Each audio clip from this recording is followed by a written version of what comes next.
Here we are then. We're at Damerel's Motorcycles up at Fradden, our favourite bike place. One of our favourite bike places, and today we're going to be doing a review on this, the Royal Enfield Himalayan, not the Volkswagen convertible behind.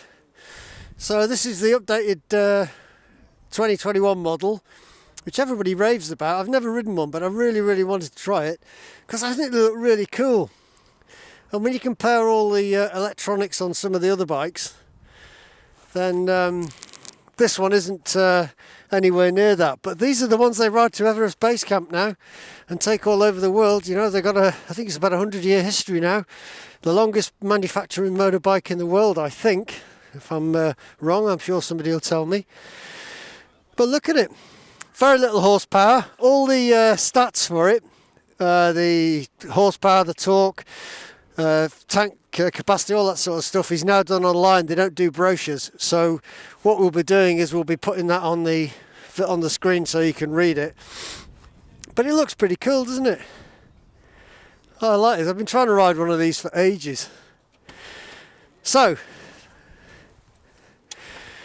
when you look at the screen, the dashboard, as you obviously call it, it's got all the usual stuff you'd expect: a rev counter, speedo, fuel gauge, and also this little thing here. Now, I don't really know how to work it because we haven't really looked at it yet, and as we haven't got a book and we're not looked online, it's difficult for us to work it out. But you know those beeline things, you've seen them on Facebook. It's a little GPS thing, sat-nav type thing, which you can see people just bolt onto their bikes. It's based on Google Maps, and this is what this is. So that's pretty cool.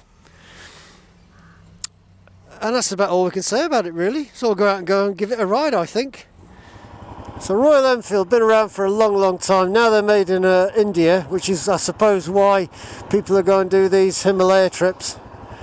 End up riding them to the Everest Base Camp. The thing to understand about these bikes is they're not like your Africa Twins and your GS's and things like that. They're quite basic, but not basic, if that sounds right. It's it might not be the best way to describe it, but you're not going to be doing 120 miles an hour up the autobahn on this. You know, your probably best speed is probably around about 65 or something like that, which I'm sure it will maintain quite easily. But a single cylinder engine, it pulls quite quickly. The suspension is really quite comfortable, actually. I wasn't quite sure what it was going to be like. You can't adjust it, but when we get to stop and have a look around it, we'll see if there's a preload. It's only got a 5-speed gearbox. Now, I've ridden Royal Enfields before, and you will all know how much I hated it. I think I rode the Scrambler, 500 Scrambler, and I really didn't like that at all. I make no apologies for that. You know, some bikes don't suit people, do they? But this one is quite nice. Nice wide handlebars, so it's got like an adventure type handlebar. Quite a low down tank in front of you. Quite box shaped. Some of their other bikes have got quite rounded shaped tanks on them. This one is quite box shaped. Little screen. In actual fact, the screen I didn't think would do much, but it does give quite a bit of protection. However, I can feel it on the shoulders.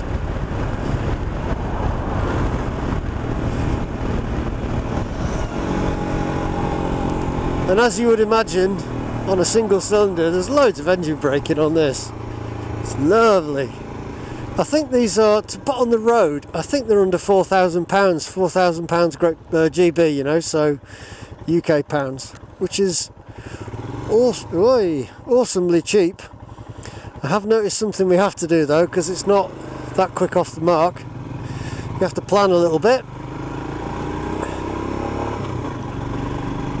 So I'm just going to take it on some twisties. See how it goes around there. Twisties.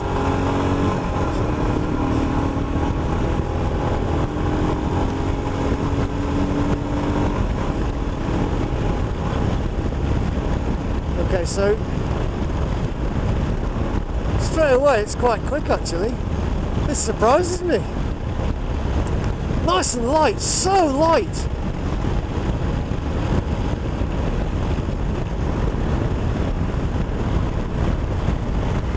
I'm sure there's a 0 to 60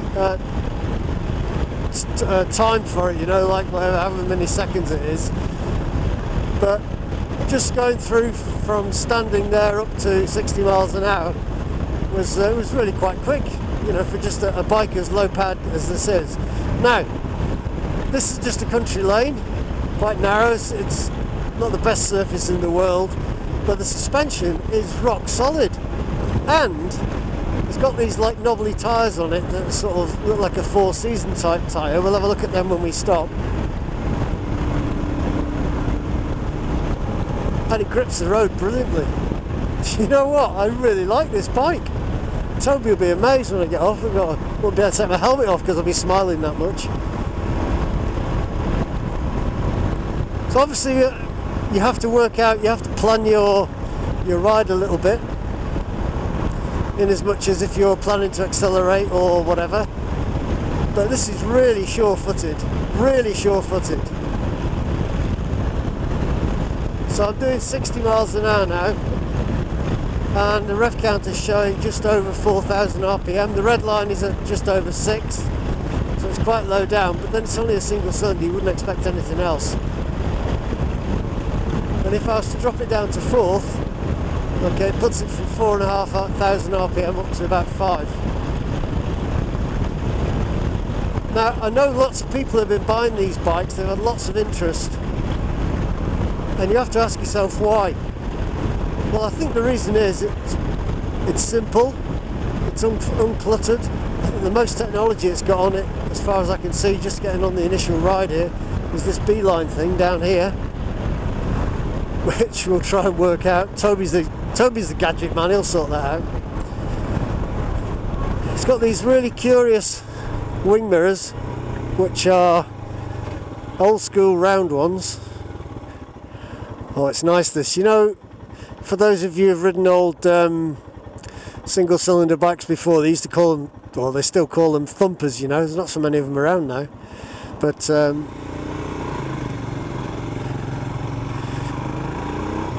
they have a lovely sound, and the feeling, the throbbiness of them is just awesome. Right. Okay. So I would warrant, if you're going to have a bike like this, you're not going to be thrashing it around country lanes. However, that said, you know, we're not hanging around here. I've got Toby behind me on his little Meteor thing. We're not hanging around. Now, what it would be like with luggage on, I don't know. There's clearly no quick shifter stuff like that on this bike, so everything's old school. But on the dashboard you've got the odometer, tells you how many miles the bike has done. There's a trip monitor there. You've got a fuel gauge in one of the gauges. It tells you what indication you've got for what gear you're in. And there's a clock just in the bottom left hand corner, like an old, I keep saying old, I shouldn't do, but it's in a traditional digital format. It doesn't appear to be looking at the controls any way you can change that. And the actual handlebar controls are pretty basic as well. You've got on the left here, you've got the high beam flashing, and you've got high and low beam indicators and a horn, and that's it. On the other side you've got the kill switch, you've got a hazard switch button, and you've got the start button underneath it. Clutch, brake reservoir, cable clutch.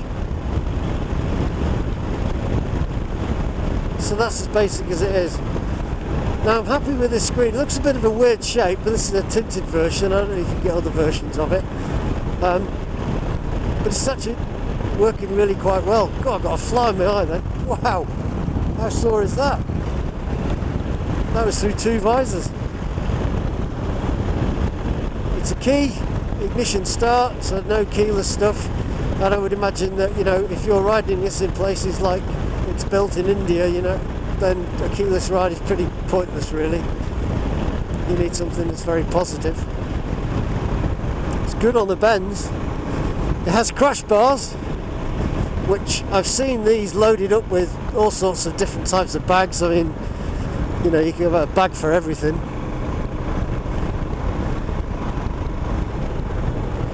The riding position is, do you know, I've ridden some adventure bikes and you get on and you go, oh, glad I've got off that. The riding position on this is really comfortable.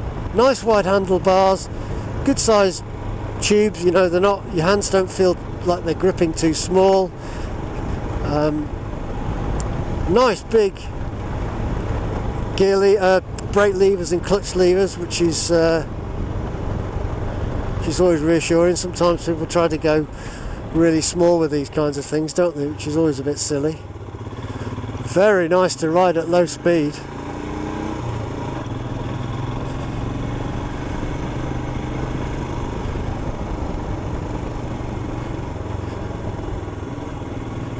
So well balanced.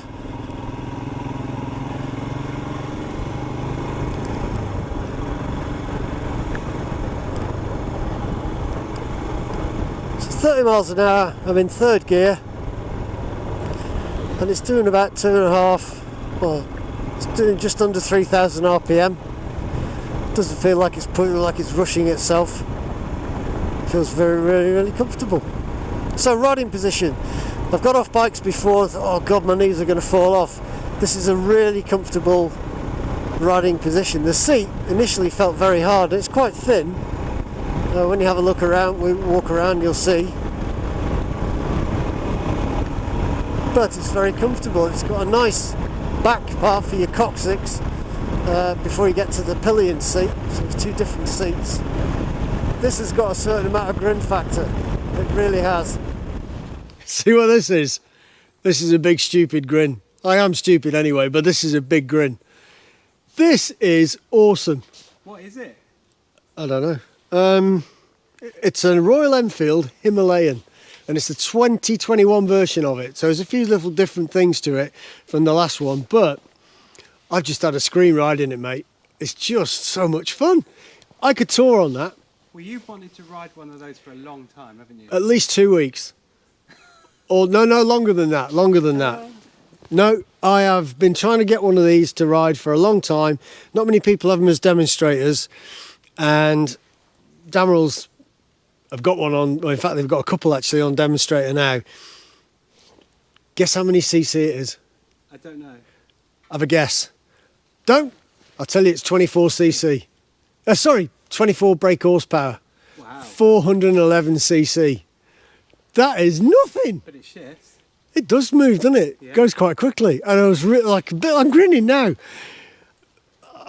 On our little talkie bit when we were riding along, I was thinking, you know, you got all these fantastic bikes.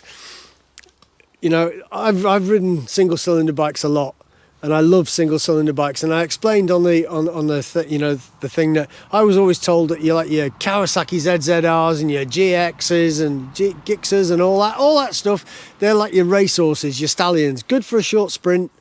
And I know people will say, no, I've toured all over the world on it. You can tour on anything, you know. But then you get your single cylinders, big thumpers. Although this isn't a massive thumper at 411 cc, and you load them up. And they go all day. They won't go quickly, but they'll get you to the end of the journey. And at the end of it, you'll go, oh, you know, I've had a really nice ride. I'm just so impressed by it. I really am. It's just, I could tour it. I could take it anywhere. I wouldn't keep up with the bigger bikes, obviously, you know, but if I was quite happy to do 60 miles an hour, thumping along, 70, I got up to 70 on the dual carriageway. That's ideal. You said you wouldn't keep up with tourers. We've had people on 125s that got there left after people and got to the hotel before people. I know, we've had guys who've done tours of Spain on a 125, Mo, amazing chap. Yeah. We've had people who've taken a BMW 310 round Morocco, brilliant. We had a lady called Jo who went down to Dubrovnik on a Kawasaki Ninja 310, amazing. As long as your expectations are not that you're going to be doing 120 miles an hour on the Autobahn or something stupid like that, you can tour on anything. But this is a really nice bike. The riding position is awesome. Nice wide handlebars, really comfy position. Yeah. It's just like, I can't believe it. The seat, I wasn't sure what the seat was going to be like, but it is comfortable. you I know, like the brown actually, and the brown it's goes the with first, it's the lines on first here. brown motorcycle seat I've ever seen, which Look I at thought that. was a bit weird. Himalayan. But Royal Enfield, longest company in continuous motorcycle production, I think something like 100 years, something like that. And I rode the Scrambler previously, the 500cc Scrambler, and hated it. I just hated it. I don't know why, you know, and everyone slagged me off for it. But, you know, there's a bike for everybody. I didn't like that bike. It just felt awful. You know, it's the same engine, but this is so smooth. So smooth. 5-speed gearbox. At 60 miles an hour, I think it was just doing 4,000 RPM. 60 mile an hour on those windy roads, didn't feel like anything. It really wasn't an effort to ride at all. And there's a reason for that. Look at these tyres. Why? They are tyres. They are tyres. Quite knobbly. And I was thinking, oh, the ride's going to be a bit rough on those, but it wasn't. They were really quite grippy. And you notice the name? Seat. Or Cat or Keat or whatever. Yeah. CEAT. Never heard of them before. I'm presuming they're a tyre that's come from India where the bikes are made. And they're really good. In the dry. Don't know what they're going to be like in the wet. Obviously, we don't want to know that at the moment because it's nice and sunny. It's a really stylish bike, isn't it?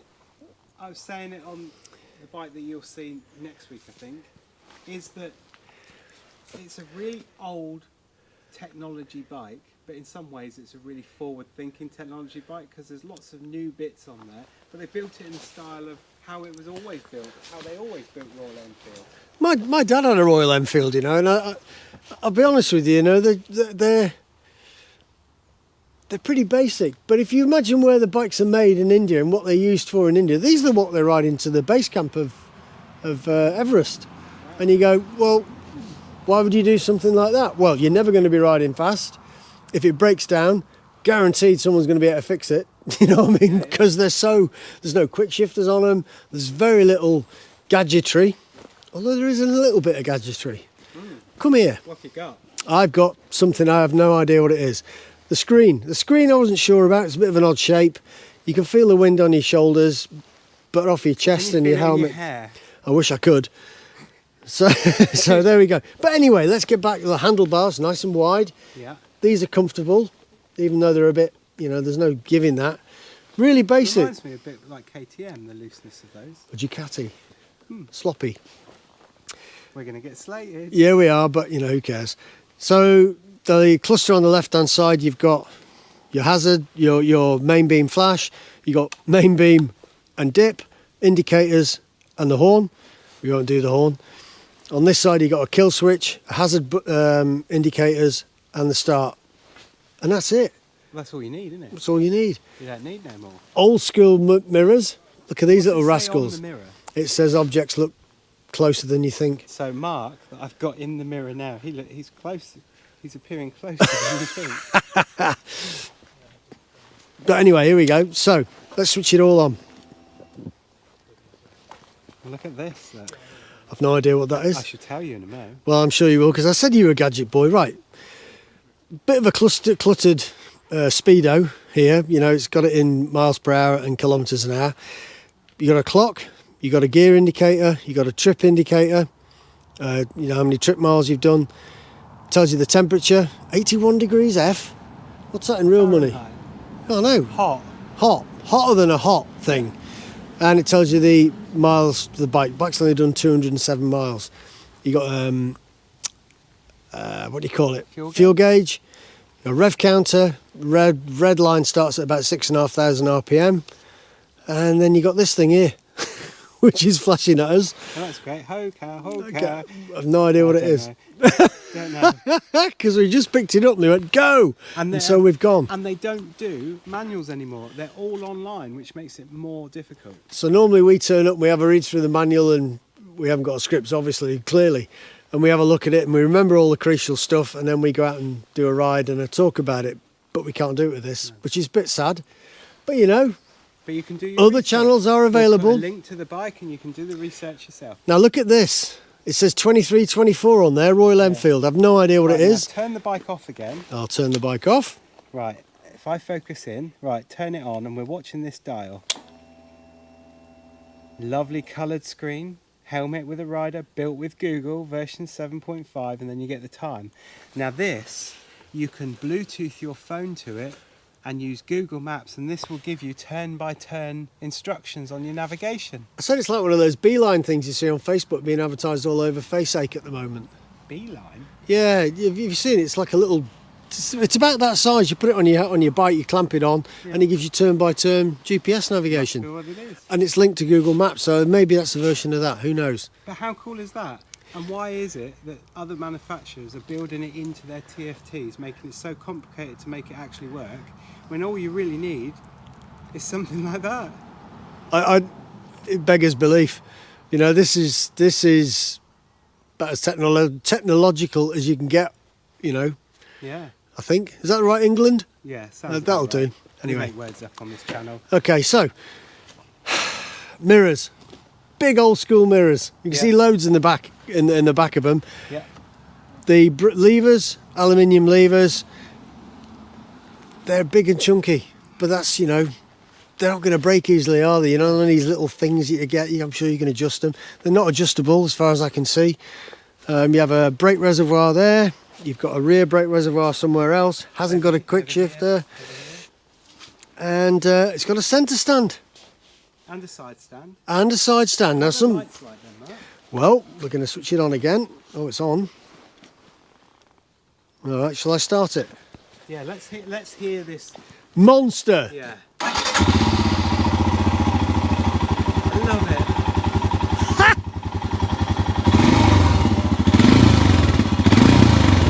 Sounds lovely, doesn't it? Nice bright light.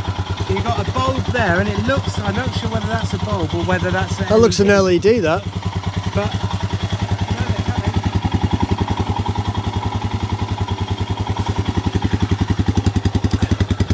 On the back it's LEDs. oh, nice. Oh, you can fit, I tell you what, on a hot day like today, putting your hand down there for the cold air coming, that's lovely, isn't it? We might kill ourselves doing We might kill ourselves doing that. Doesn't it sound nice? Yeah. So you've got these things here which are where people attach bags to them and all the rest of it. I've seen these in India where it's made, and they've got all sorts of like big, huge bags which you see in these sorts of countries, you know, carrying whatever. And I've seen some video of some ladies driving Himalayas down from tea plantations with massive bags on them on these little switchback roads, no wider than a footpath, you know. And so grab bar at the back here, but you can fit luggage to the back as well, soft or hard luggage, I think. They'll be available. And that's just it. What a great bike. I love it. I really liked it. When are you getting it? I've got another one now, haven't I? We have to be a while now. I'm not sure if Cornish Stig would like the rear seat, mind. You know, for a long distance journey. But the seat is very comfortable. Should we buy bikes to have pillions? I don't know. Could be controversial. I'd say buy a bike to enjoy it without a pillion. Well, you see, if you'd have been in a relationship for a long time, you realise that the two most important words in any relationship are yes, dear. So you have to be careful. But this seat is comfortable. It protects your coccyx there. Yeah. And you don't feel... Coccyx the other end. Yeah, there. And you... and you don't get pushed back, you know, you don't feel yourself sliding back. I did say that the tank is really small and very low down. You think of adventure bikes now, these tanks are up really high, aren't they? This is low, you can hardly see it when you're riding along, which means the centre of gravity is down so low. So it's just really, for low speed riding, it's awesome. But you have to plan your rides, obviously. At 24 brake horsepower, you're never going to be catching up with a Hayabusa, are you? He won't get past you though on a lane, that's for sure. Off-road anywhere, couldn't you? Yeah, absolutely. So do we like it? Yeah, we do. If you like the video, subscribe to us. There's a bell, there's some things and all sorts of things. Toby will put all the details up of the bike on. Leave your comments, good or bad, we don't care. And we'll see you in the next one.